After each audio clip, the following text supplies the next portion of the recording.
Well, I thought I would do a review to commemorate the end of the closed beta, which is just about to close up, I think, tomorrow morning, or maybe evening. I don't remember exactly what time, but in any event, it's the end of a great beta process that I've been really lucky to be a part of since the very beginning. Um, you know, Usually you're used to games in beta having serious problems. This thing, I think, when it entered beta, back in October, was ready to go. I mean, it was such such a beautiful product, well designed. The art was incredible. All the heroes weren't there. All the maps weren't there. There were some balance issues that were addressed over the beta period, but you know what? This game has been super fun to play the whole time. And I think Blizzard will definitely have a hit on its hands, judging from judging from the feedback so far and just how much fun it is. So, as you can see, I've had some chance to play this thing. I thought I would do is take a look at the career profile, which I haven't really spent much time looking at before. Um, I've just been playing the game. Okay, time played 69 hours. So that's a lot. That is a lot. That is a lot of time, and that's actually since the second wipe. They've wiped the stats twice. I think the first round, um, I might have even approached 60 hours the first time around before they wiped it all. Um, and then they wiped. Then they had a wipe, and then I think they went like another week or two, and then they wiped it again. I don't remember exactly. It was a short period of time, but it didn't really matter. But in any event, 69 hours since the last wipe. They also used to have not really good time estimates. Now these estimates, or I guess the stats, are much cleaner, easier to read, and more accurate. But boy, that kind of blows me away. Almost 70 hours. As you can see, Reaper seems to be my go-to. It's funny, in the first beta round, I would have said I played D.Va the most. D.Va and Widow. Um, Then they started nerfing D.Va a little bit, and she seemed to not do as much damage, not be as useful. So I just stopped playing her. But it could have been play style. I had some fun early on with using D.Va as a harasser.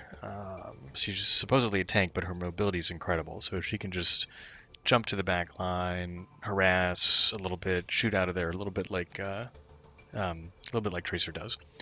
But now, not so much. I'm not sure what happened there. Reinhardt's a great tank. I have a lot of fun with that. His rocket hammer, which is the melee weapon, does a tremendous amount of damage. Um, a lot more than you'd expect. And he's fun to play. It can be a little tricky, when you play with folks that you're not coordinating with. Usually you want behind your shield, you want a soldier, or you want somebody dealing damage from behind the shield. And if you don't have that, then it can feel like you're all by yourself.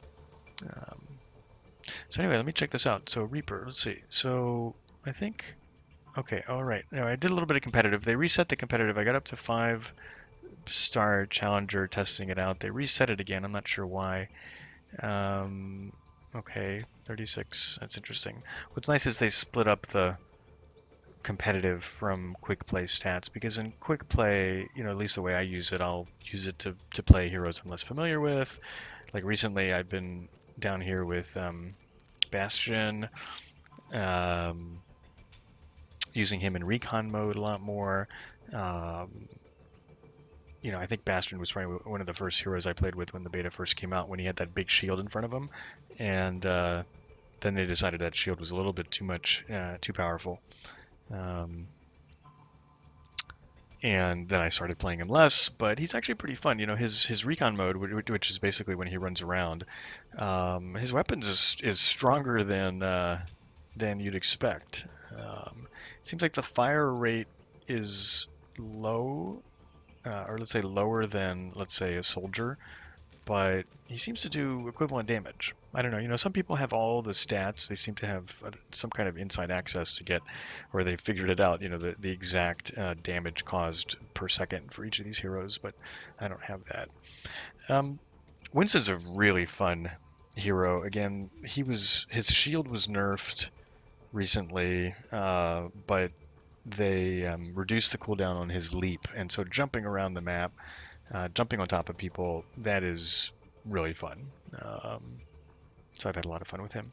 So I thought there's a way to see, like, per hero. How does this work here? Let's see. Time played. Okay, so time played. Let me see. Games won. Okay, I see. So,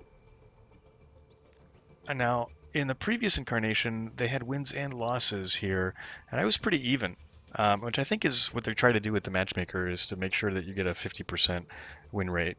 Then in theory, you're like perfectly matched, I guess, right? You if you're playing an equally matched player on a one-to-one, you'll win half the time, he'll win half the time. So that the win-loss ratio should be about even.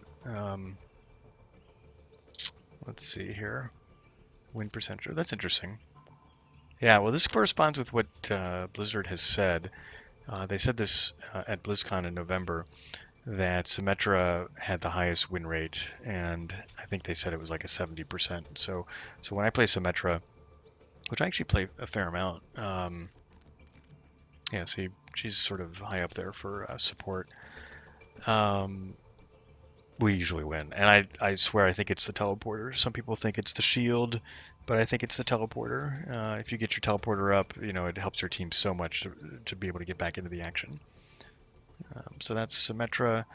Interesting. Winston. This is surprising to me. Um, Whereas I think Symmetra's teleporter, as I just said, really contributes to the team. When I play Winston, I feel like, I mean, with some exceptions, but if you had just asked me without seeing this, I would have said it was less than half. Like, I feel like I contribute to the team maybe less than half the time. And Winston is a hero that I'll often start with and then switch off and switch out of. Wow, Bastion, 61%. That doesn't seem right. These are surprising. So if these are my personal win percentages, and then look, the Reaper, which is the one I play the most, so time played, I mean by a huge margin, my win percentage is down at 58%. So again, better than 50-50, but that's really interesting. Okay, I should have looked at these stats before. Widowmaker is really fun. Widow is a hero I played quite a bit in the beginning. I think a lot of new players like the sniper. You can be out of the action. Unfortunately, as a beginning player, sniping, you're a little less effective because you don't have full map awareness. You don't really know, where the good hiding places are, where the other guys are coming from, all that kind of stuff. And I'd say this corresponds. So in other words, if I play Widow, I've had some great Widow. I've had some great Widow matches though. I wonder if there's a way to see like best kill streak. See, look, yeah, check this out. So 15 player kill streak as Widowmaker. That's been fun. Of course, look at that Reaper. That was excellent. So I've had some great Widowmaker matches, but it's interesting that it's for me below 50%, but still just about even. Okay, let's go down to the bottom. Okay, I almost never play Zen. I've played Zarya in Brawl. Yeah, this is pretty accurate. These are the heroes that I rarely play. I've been trying to get better at McCree, but obviously I've never won a game. Interesting. Pharah, now that's interesting. So Pharah is my go-to when my team is losing, and I'll usually be, what do I switch out of to get to Pharah? I have started as a Widowmaker or Winston, and I'll switch to Pharah. I rarely switch from Reaper to Pharah, but I didn't realize that. Boy, so basically, if this means, if this stat means that playing Pharah in a match, I'm more likely to lose. That's super interesting. And then this is very sad. I really like D.Va. I really liked her. I like her design. I like the idea that she can zoom her mech around the map. Get up into get up into snipers' faces. She can protect her team with her defense matrix. And she's got this mech, which has got 500 hit points, and she ejects out of it once it's dead, so she gets sort of the second life. And as a pilot, she can run around the map, and her weapon is super powerful. I mean, it seems like more powerful than it should be for a little pilot. So I really like her. So I'm sad that I have such a low win percentage for her. Roadhog, not a surprise. I'm really bad at hooking. I've got really low accuracy. And then when I do hook them, I end up hooking the squishies like a Genji, and they always escape. Like I can't do the shotgun in their face. I don't know what the deal is with that. I gotta practice more. Junkrat, I'm surprised. This is kind of my go-to. We're about to lose the match. Well, maybe that's why I shouldn't be surprised. We're about to lose the match. We're not slowing these guys down enough.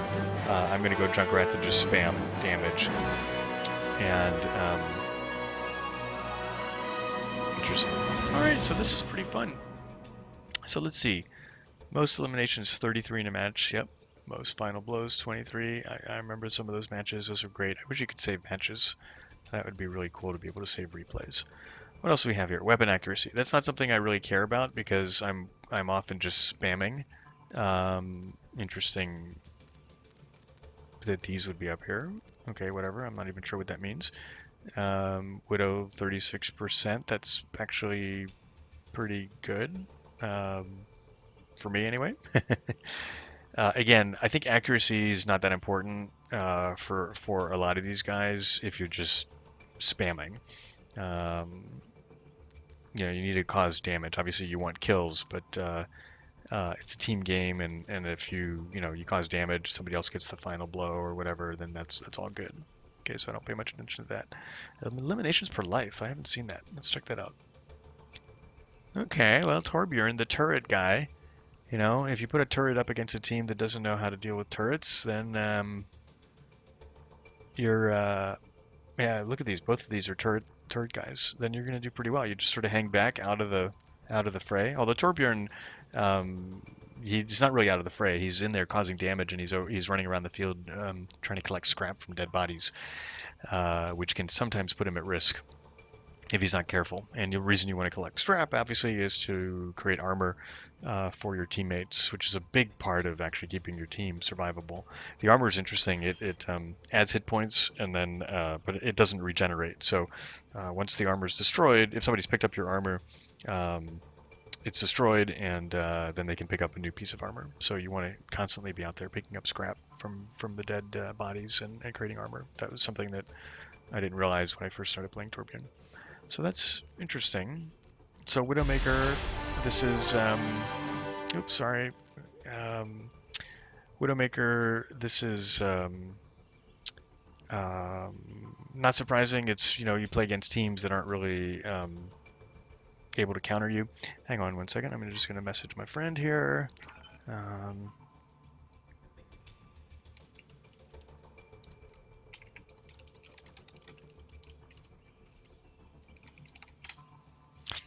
And let's see, May. That's funny. That's one that I've been trying to learn. She's got some really interesting mechanics as well. I never understand where to put the wall. Of course, that just comes with practice. But her freeze spray is pretty funny, and her right click, they before they nerfed it, her right click was like a sniper. It was pretty funny. Okay, Reaper. Again, this is my main hero. So almost 2 eliminations per life. That doesn't sound good, I gotta say. Well, I guess that's okay. So in the kill to death ratio, almost 2. Yeah, well, you know what? For a casual player like me, that's probably the best I can hope for. So very interesting. Interesting collection. Okay, what else we got? Kill streak, best kill streak. We looked at this before. Yeah, Symmetra. Again, you put those turrets up in different places, keep moving them, and teams don't know how to deal with them. And that's, you get lucky because damaged players run into your turrets or your sentry turrets. It's pretty easy to get high kill streaks. Okay, multi-kill. All right, this is usually the ults. Um, we got Death Blossom dropping in from above, getting 4. That's super satisfying. That does not happen to me a lot. I'm pretty happy if I get 2 most of the time. Same with these guys. I don't even remember. I never play Hanzo. I don't even remember this one. This is the, I call it the nuke. I forget what it's called. Self-destruct. Um, and that's so funny.